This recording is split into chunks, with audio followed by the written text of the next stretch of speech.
네, 자 시장은 심드렁합니다. 하지만 낙폭이 크지도 않고요. 한 자릿수 조정으로 다시 들어오고 있는데 수급은 오늘도 개인 투자자는 열심히 사시고 개인 외국인과 기관은 또 열심히 팝니다.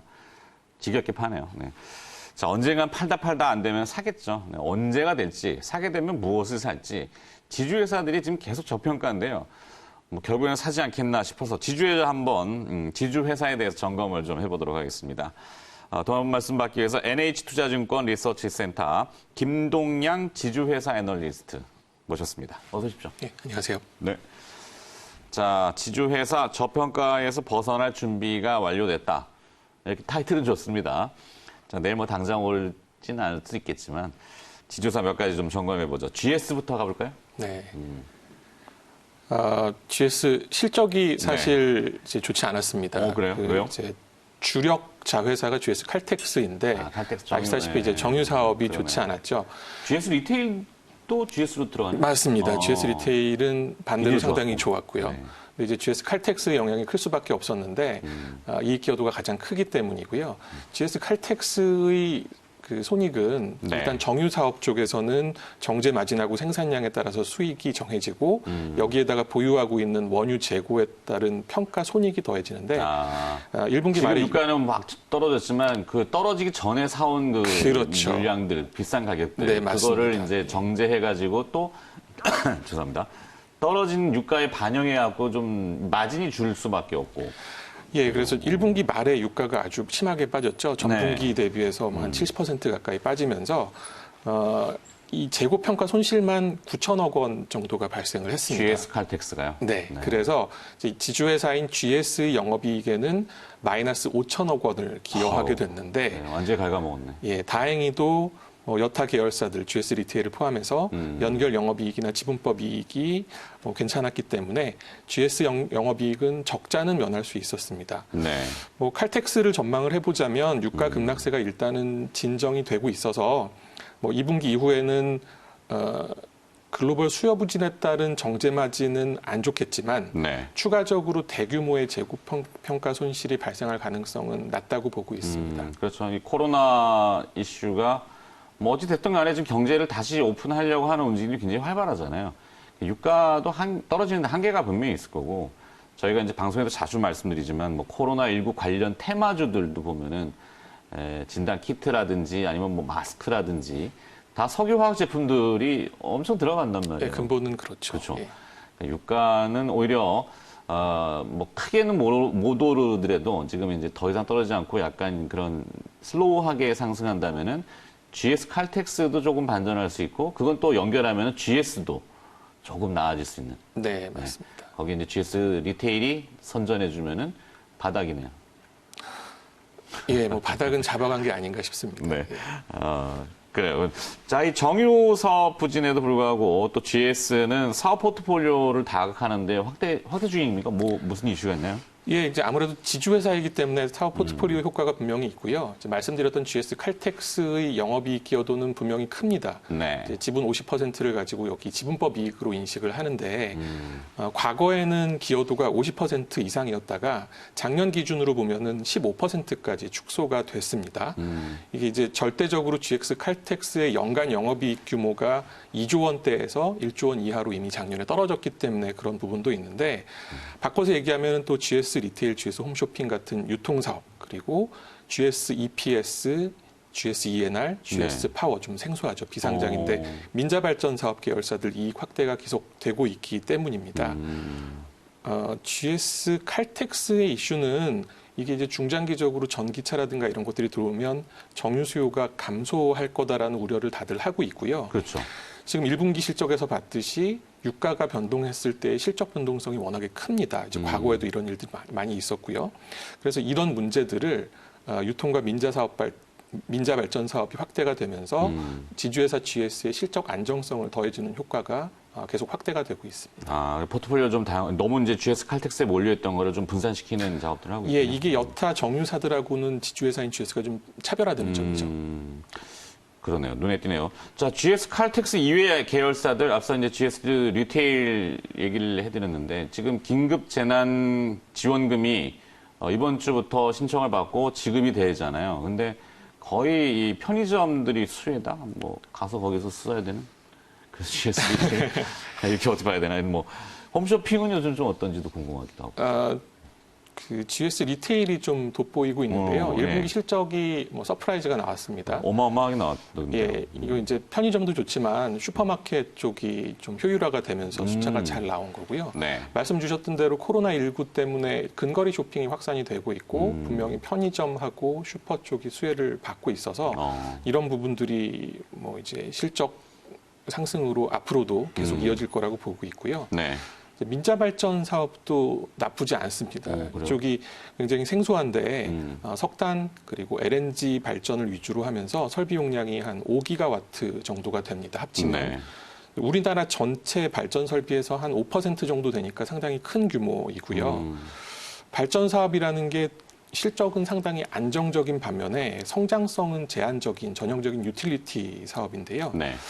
작년하고 올해 신규 발전소가 하나씩 돌아가기 시작을 합니다. 그래서 내년까지는 발전 사업임에도 불구하고 성장성도 상당히 좀 높은 수준으로 나올 걸로 보고 있습니다. 네. 좋습니다. GS에서 이제 넘어가 볼까요? LG로 가볼까요? LG. 예, LG가 1분기에 뭐 어닝 서프라이즈가 나왔습니다. 아, 그래요? 이게 이제 컨센서스 자체가 워낙에 낮춰져 있었기 때문에 그거 대비 상당히 잘 나온 건데요. 네. 우선은 상장 자회사들 실적이 낮아진 눈높이 대비해서는 잘 나왔습니다. LG 화학이 그 첨단 소재 석유화학 부문 잘 나왔고요. 네. 그리고 LG 전자도 위생가전 판매가 좀 눈에 띄게 증가를 했습니다. LG 생활건강 생활용품이나 음료는 뭐 계속 성장을 이어갔고 우려했던 화장품 쪽도 네. 후 브랜드가 상당히 선전을 했습니다. 그리고 비상장사 중에서도 그 작년 말에 프리-IPO를 한 IT 서비스 업체 LG CNS가 있는데요. 네. LG그룹이 작년부터 클라우드 전환을 좀 강하게 이제 드라이브를 걸고 있습니다. 그래서 이런 수혜로 여타 경쟁 IT 서비스 업체는 1분기 실적이 YOY 빠졌는데 LG CNS는 성장을 이어갔고요. 네. 그리고 이제 영업 외적인 측면에서는 LG전자, LG화학, LG상사가 공동으로 보유하고 있던 북경 LG 트윈타워를 이제 처분하면서 상당히 큰 돈이 들어왔습니다. 이런 것들이 합쳐져서 지주회사 LG의 어닝 서프라이즈에 기여를 한 것으로 보고 있습니다. 그러네요. 자, 2018년도에 신임 회장 취임 이후에 신성장 포트폴리오를 지속적으로 강화하고 있다고 이 이야기들이 있는데 어떤 내용입니까, 이건? 예, 뭐 선택과 집중이 계속 되고 있습니다. 뭐 지난 1년 반 동안을 보면 LG 퓨어셀 시스템즈, 하이엔텍, LG 히타치 워터 솔루션이라는 뭐 좀 유명하진 않지만 비상장 회사들을 처분하거나 정리를 의외로 했습니다. 비상장에 알짜배기들이 많더군요. 예. 네. 그리고 역시 비상장인 서브원하고 LG CNS의 지분을 일부 처분을 하면서 유동성을 상당히 확보를 했습니다.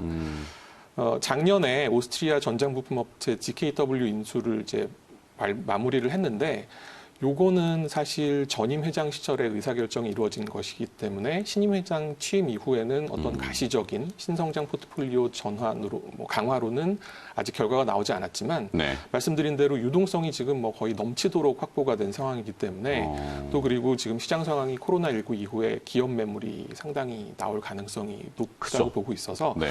조만간에 가시적인 성과가 있을 것으로 기대하고 있습니다.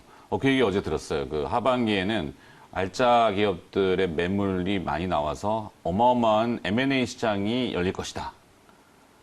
맞나요? 예, 일단 그러면 뭐 LG는 지금 저 캐시를 가지고 막 집어담나요?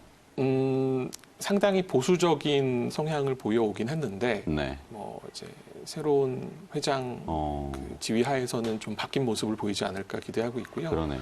이미 뭐 두산그룹 등 뭐 이제 매물이 이제 나오기 시작을 한 상황이죠. 그렇죠, 그렇죠. 뭐 하시려다가 말고 하시려다 말고 하는 건 컨셉인가요? 예. 네, 아닙니다. 뭐 자꾸 추가 뭐 이야기를 하시려고 하는 것 같은데 좀 걸리시는 것 같아갖고 다음 질문으로 넘어가겠습니다. 하여튼 이 현금성 자산이 지금 많이 쌓여 있다고 하시는데 적극적인 주주 환원 정책을 좀 기대해봐도 될까요, 그러면? 예, 지금 일어나고 있고요. 그 과거에 LG는 순현금 상태, 그러니까 현금을 들고 있으면서도 주주가치 제고에는 상당히 좀 인색한 박하다. 예, 편이었습니다. 그런데 이제 신임 회장 취임 이후에는 배당이 상당히 늘었습니다. 그 전까지는 주당 배당금이 1,000원 초반을 오랜 기간 동안 유지를 하다가 네. 2018년 말에 2,000원으로 올라갔고요. 작년 말에도 10% 상승한 2,200원으로 또 올라갔습니다. 물론 이제 여기에는 신임 회장이 상속세를 납부해야 된다라는 이런 현실적인 이유도 분명히 있을 것이겠지만 네. 어쨌든 바뀌고 있는 건 분명하고요.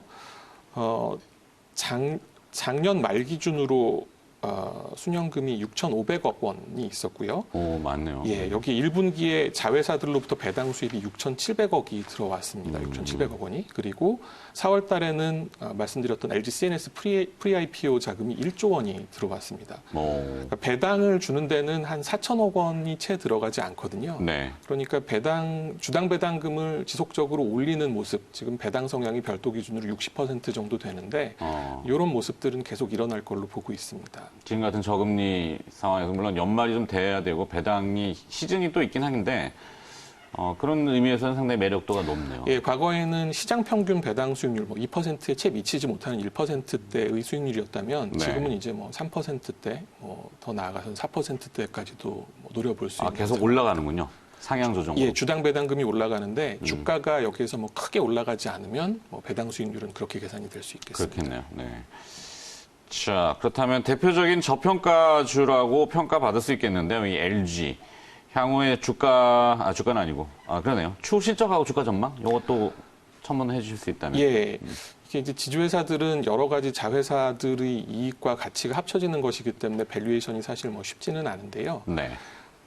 LG가 대표적인 원조 지주회사 종목이고, 기억해 보시면 2007년도가 지주회사 처음으로 이제 붐이 일었던 시기인데, 이때 그 지주회사의 밸류에이션을 보통 순자산 가치 대비 할인율이라고 말씀드렸고요. 근데 이 순자산 가치 할증 거래가 되던 종목이고, 그래서 지주회사 중에는 반드시 편입해야 되는 종목으로 들 기억을 하고 계실 것 같습니다. 그런데 이 프리미엄이 어느 순간에 디스카운트로 바뀌었고, 그 디스카운트의 폭이 2011년 정도부터는 5, 60%로 고착화되는 모습을 보였습니다. 네. 지금 정도 수준이 이미 2011년부터 이어진 거죠. 그게 왜 그런지를 살펴보자면은 주력 비상장 회사인 LG CNS, 서브원이 이제 실적이 그때부터 좀 좋아지지 않았고, 그리고 지금 SK로 넘어간 실트론이 굉장히 이제 저가에 처분을 한 이런 것들 때문에 사업 포트폴리오 관리가 좀 좋지 않았다, 이런 이미지들이 컸었습니다. 근데 여태까지 말씀드린 대로 신임 회장 취임 이후에 바뀐 모습들이 이제 결실을 볼 거다라고 기대를 하고 있고요. 지금 순현금이 2조 원에 육박하고 있기 때문에 M&A 시장 큰 손으로는 조만간 등장을 할 거로 보고 있고, 네. 그러면 지금 밸류에이션이 순자산 가치 대비 60% 할인인데 이 할인율이 점점 줄어들지 않겠느냐. 그러면은 결과적으로는 자회사들 주가 오르는 것보다는 지주회사 LG의 주가 상승폭이 좀 더 클 수 있지 않겠느냐, 이렇게 기대할 수 있겠습니다. 네. LG 매력도가 사뭇 넘치네요. 물론 주가는 이제 쾅 한번 무너졌다가 이제 대부분 업종들과 기업들 반등할 때 같이 반등을 했는데 옆에서 이제 횡보하고 있으니까 외국인들도 계속 째려보겠네요. 그런 큰 리얼머니들이. 예, 실제로 지주회사 중에서 이제 오랫동안 편입하고 있는 외국인들이 많은 종목이 LG이기도 합니다. 그죠. 예. 자, 정해진 시간 여기까지인데 질문이 추가로 없어서 SK 여쭤봐도 될까요? 예. 네. SK는 좀 어떻습니까? 그러니까 최근 보도 나온 걸 보면 바이오팜, SK 바이오팜 IPO를 원래대로 진행을 할 것 같다. 올해 안에. 그러니까 원래대로라 하면 6월 달. 6월이에요? 그러니까 증권 신고서를 5월 중에 제출을 하면 네. 일정상으로는 6월 말, 늦어도 7월 초까지는 시장에 상장이 될 수 있다라고 보고 있는데 이제 그런 관련 기사들이 최근에 좀 나왔고요. 네. 아마 이제 시장 반등이 좀 빠르게 일어났기 때문에 굳이 뭘 늦추느냐, 원래대로 하자, 이런 식으로 내부 의사결정이 일어나지 않았나, 이렇게 추측해 보고 있습니다. 네. 요 건만 되면 사실 약간 릴레이팅 좀 받을 수 있을까요? 예, 이제 그것 때문에 아주 작은 종목들처럼 상한가를 여러 번 치고 그러지는 못하겠지만 네. 예, 분명히 말씀하신 대로 릴레이팅은 될 겁니다. 왜냐하면 SK 바이오팜의 가치라는 것이 있고 네. 구주 매출을 어느 정도 할지는 모르겠지만 현금 유입이 또 따를 것이기 때문에 이 선순환에는 분명히 도움이 될 걸로 보고 있습니다. 이 질문 안 했으면 큰일 날 뻔했네. 네. 알겠습니다. 여기까지만 네. 듣도록 하겠습니다. 자, 지주회사는 저평가는 분명히 맞는데 뭐 개별 기업처럼 그렇게 막 팍팍 움직이는 건 아니더라도 큰 자금들은 계속 노리고 있다. 네, 이걸 참고해 보시면 될 것 같습니다. NH투자증권 리서치센터 김동양 애널리스트가 오늘 수고해 주셨습니다. 고맙습니다. 네.